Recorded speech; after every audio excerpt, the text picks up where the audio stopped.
बिस्मिल्लाहिर्रहमानिर्रहीम। अस्सलामुअलैकुम। मैं हूं इमरान और आप देख रहे हैं इमरान उमर यूट्यूब चैनल। तो मेरे प्यारे व्यूवर्स, प्यारे फैमिली मेम्बर्स, आज मैं आपसे मतंजन राइस, मतंजन मीठे चावल बनाने की रेसिपी शेयर करूंगा। मतंजन चावल हमारे पंजाबियों की स्पेशल पाकिस्तान में बहुत ही मशहूर और कल्चरल रवायती रेसिपी है। लोग इसे बड़े शौक से खाते हैं, बड़े बूढ़ों सब की ये बहुत ज़्यादा पसंद की जाने वाली रेसिपी है। लेकिन इसका प्रोसेस बनाने का बहुत हेल्थी और लंबा है, इस वजह से लोग इसे घरों में अब कम ही बनाते हैं। लेकिन आज मैं आपको सिखाऊंगा कि आप आसानी के साथ, बिल्कुल आसानी के साथ कैसे ये मज़ेदार से मतंजन राइस बिल्कुल घर में आसानी के साथ तैयार कर सकते हैं। हम घर में पुलाव बनाते हैं, बिरयानी बनाते हैं या कोई भी नमकीन चावल की रेसिपी बनाते हैं, उसमें 19-20 हो जाए तो काम चल जाता है। लेकिन मीठे चावल मतंजन एक ऐसी रेसिपी है, ज़रा सी भी आपने गलती की नहीं और रेसिपी आपकी ख़राब हो जाती है। तो आज मैं आपको परफेक्ट तरीका दूंगा, परफेक्ट मेजरमेंट के साथ सिखाऊंगा कि आपने चावल कैसे लेने हैं, चावल को उबालना कैसे है, घी कितना डालना है, दूध कितना डालना है, चावलों में कलर कब इस्तेमाल करना है, चावलों को दम कब लगाना है। इंशाल्लाह ताला अगर आज तक आपने घर में चावल तक नहीं उबाले तो इस रेसिपी को देखने के बाद इंशाल्लाह ताला आप ऐसे ही मज़ेदार खिली खिली मतंजन घर में तैयार कर सकते हैं। करना आपने क्या है, रेसिपी को एंड तक देखना है, वीडियो को स्किप आज आपने बिल्कुल भी नहीं करना। तो चलें जनाब, फटाफट से रेसिपी देख लेते हैं। तो चलें जी, बिस्मिल्लाहिर्रहमानिर्रहीम, रेसिपी बनाना शुरू करते हैं। मतंजन चावल बनाने के लिए सबसे पहले बात करते हैं चावलों की। जब भी आपने घर में मतंजन चावल बनाने हैं तो आपने सेला राइस का इस्तेमाल करना है। सेला राइस थोड़े से सख्त होते हैं, इसलिए तकरीबन 2 घंटे पहले आपने चावलों को अच्छे तरीके से भिगो के रख देना है। 3 से 4 घंटे भी भिगो सकते हैं। इससे क्या होगा कि चावल काफी ज्यादा पानी पी के अच्छे खासे फूल जाएंगे। चावल आप बासमती राइस के साथ भी बना सकते हैं, लेकिन जब आपका दिल करे ओरिजिनल देगी स्टाइल में मतंजन खाने को तो आपने सेला राइस का इस्तेमाल करना है। सबसे पहले हम चावलों को उबालेंगे। तो चावलों को उबालने का भी एक प्रोसेस है, एक तरीका है, वो इस वीडियो में आपको मुकम्मल गाइड करूंगा इंशाल्लाह ताला। इससे पहले अगर आपने घर में चावल तक नहीं उबाले तो इस वीडियो को देख के आप मुकम्मल रेसिपी बना सकते हैं। तो ले जी, चावल उबालने के लिए आपने बड़ा सारा बर्तन ले लेना है और इसमें आपने खुला सा पानी ले लेना है। 1 किलो चावल है, तकरीबन आपने 4 किलो पानी ले लेना है सेला राइस उबालने के लिए।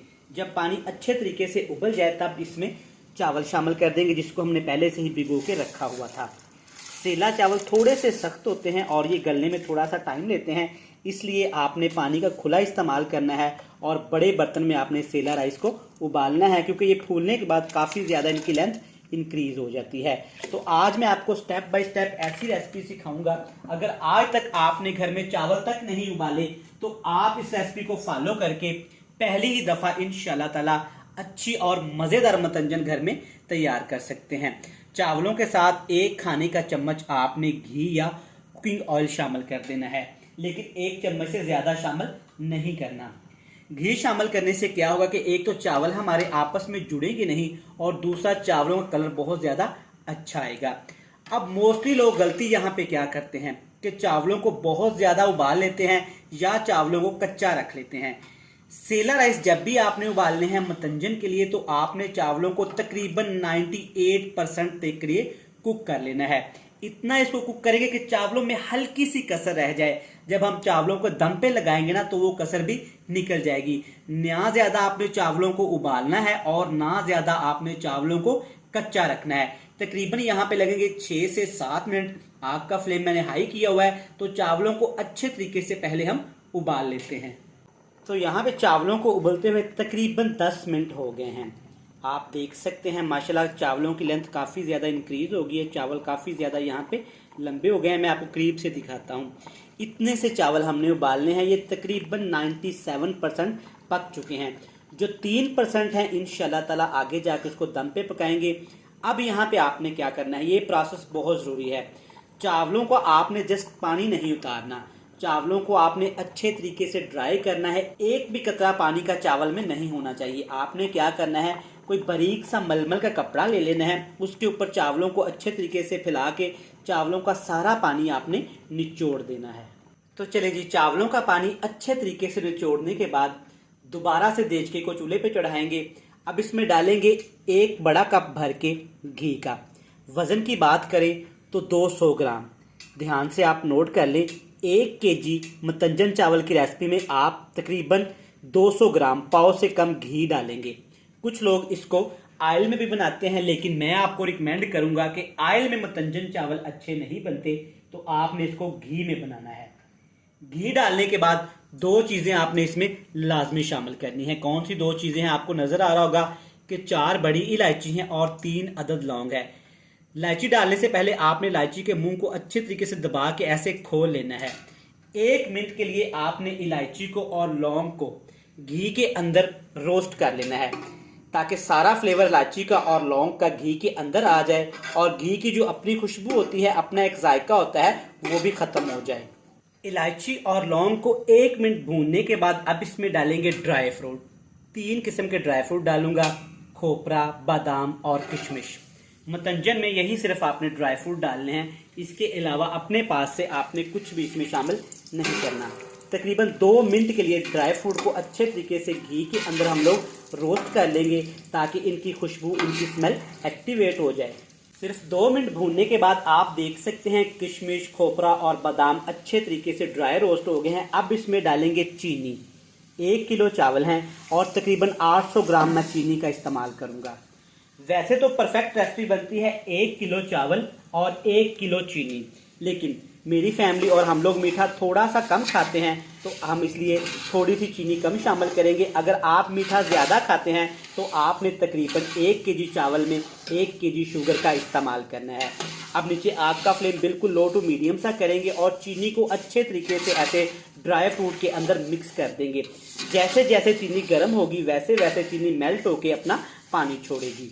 1 मिनट चीनी हिलाने के बाद अब इसमें डालेंगे तकरीबन 1 पाव दूध। अगर आप दूध नहीं डालना चाहते तो आपने तकरीबन 1 कप ही पानी इस्तेमाल करना है। दोनों चीज़ें डालना चाहते हैं, आधा कप दूध और आधा कप पानी, लेकिन क्वांटिटी 1 कप ही रहनी चाहिए। अब आपने दूध के अंदर चीनी को अच्छे तरीके से ऐसे मेल्ट कर लेना है, चीनी का दाना ख़त्म कर लेना है, लेकिन बिल्कुल लो से फ्लेम पे। अगर फ्लेम हाई करेंगे तो चीनी हमारी जल्दी से पक के देचके के साथ लग जाएगी। तो यहाँ पे तकरीबन 4 मिनट के लिए हमने चीनी को पकाया है। आप चेक कर सकते हैं बेहतरीन सी एक चाशनी बनके तैयार हो गई है। ये चेक करें, चीनी के दाने अच्छे तरीके से ख़त्म हो गए हैं और चीनी से एक प्यारी सी खुशबू आना शुरू हो गई है।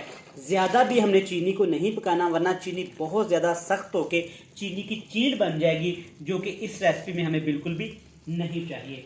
अब इसमें डाल देंगे जनाब चावल, जिनको हमने पहले से ही उबाइल करके रखा हुआ था। आप देख सकते हैं चावल का पानी अच्छे तरीके से हमने निचोड़ा हुआ है। मैंने एक खुला सा कपड़ा लिया, बिल्कुल बारीक मलमल का पड़ा हुआ था घर में, तो उस पर डाल के चावलों को अच्छे तरीके से चारपाई पे बिछा दिया। आप देख सकते हैं चावलों का पानी तकरीबन अच्छे तरीके से ड्राई हो चुका है, एक भी कतरा इसमें पानी का नहीं है। अब चावलों को हमने अच्छे तरीके से, आप जैसे मर्जी इसको मिक्स करें, कोई मसले वाली बात नहीं। सेला चावल हैं, ये बिल्कुल भी नहीं टूटेंगे। आप देख सकते हैं अभी इसमें काफ़ी ज़्यादा आपको लिक्विड नज़र आ रहा होगा दूध का और चीनी का, तो आपने घबराना नहीं।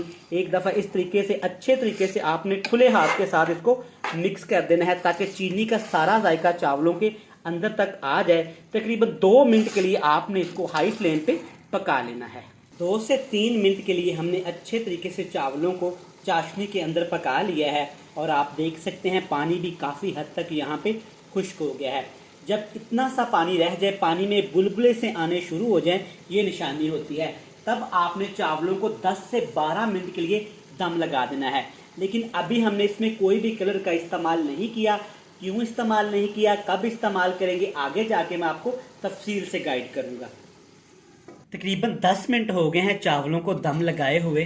अल्हम्दुलिल्लाह माशाल्लाह, देखिए कितने खूबसूरत और खिले खिले चावल हैं, लेकिन अभी ये मुकम्मल तैयार नहीं हुए। मैं आपको थोड़े से चेक करवाता हूँ। चेक करें चावल कितने जूसी और माशाल्लाह खिले खिले हैं। थोड़ा सा इनमें मॉइस्चर है, लिक्विड अभी हैं। इस स्टेज पे आके अब आपने इसमें कलर शामिल करने हैं। अगर आप पहले कलर शामिल कर देते हैं घर में तो कलर फैल जाते हैं, जो कि सारी रेसिपी का सत्यानाश कर देते हैं। मतंजन के 3 रवायती कलर हैं। सबसे पहले इसमें डालेंगे येलो फूड कलर या जर्दा कलर, जो भी आप इसको घर में बोलते हैं, शामिल कर देना है। और इसके साथ ग्रीन, हरा कलर भी शामिल करूंगा, ये थोड़ा सा ज़्यादा जाएगा। हरा कलर आप जानते हैं कि मुतंजन में ज़्यादा ही होता है। और इसके साथ इसमें शामिल कर देंगे रेड कलर, लाल कलर का भी इस्तेमाल करूंगा। तीनों कलर आपने शामिल करके दोबारा से 2 मिनट के लिए आपने फिर से दम लगा देना है। इंशाल्लाह ताला इस तरीके से कलर जब आप शामिल करेंगे ना, चावल शाइनी बनेंगे। और कलर का जो कम्बिनेशन है ना, वो रेसिपी बनने के बाद आप खुद चेक कर लीजिएगा कितना मज़ेदार और टेस्टफुल होगा। दोबारा से तकरीबन 5 मिनट के लिए हमने दम लगाया है। अल्हम्दुलिल्लाह माशाल्लाह, कलर चेक करें चावलों का। और जो मैंने आपको बताया था कि चावल कितने शाइनी और कलर कितना शाइनी होगा, चेक करें माशाल्लाह। अल्हम्दुलिल्लाह, बड़े ज़बरदस्त खिले खिले चावल चेक करें, एक एक दाना चावलों का अलग अलग है। तो आप मुतंजन राइस इस तरीके से घर में बनाइएगा। आसान सी रेसिपी आपके साथ शेयर कर दी। मैं उम्मीद करता हूँ कि आपको ये मज़ेदार सी रेसिपी पसंद आई होगी। रेसिपी अच्छी लगे जनाब तो आज आपने चैनल को लाजमी सब्सक्राइब करके जाना है, बेल आइकन को प्रेस करना है, फ्रेंड्स एंड फैमिली मेम्बर के साथ तो लाजमी शेयर करना है। कल फिर मिलेंगे नई और एक मज़ेदार सी रेसिपी के साथ। तब तक अपने भाई अपने शेफ़ इमरान उमर को दीजिएगा इजाज़त। ढेर सारा प्यार, दुआओं में रखिएगा याद। खुदा हाफिज़।